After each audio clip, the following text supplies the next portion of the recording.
మొదలు విశ్రాంతికి టైం లేదు. గన్ని వెతకాలి, వెస సరిగ్గా పట్టుకోవాలి. గడియారం టికవుతోంది చంద్రుడి వెలుతురులో మెరుస్తూ. అడుగుల చప్పుడు తలుపులోంచి వస్తుంది. నెట్టిట్స్ ఉన్నాయి, మష్రూమ్స్ కూడా సిద్ధం.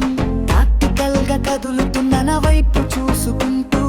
గోవాలాలి టచ్ కోసం, సేవ్ కోసం విమానం శబ్దం వినబడుతోంది. ఏదో కిందకి వేస్తోంది, సర్కిల్ చిన్నదవుతోంది. వేగం పెంచాలి మరి.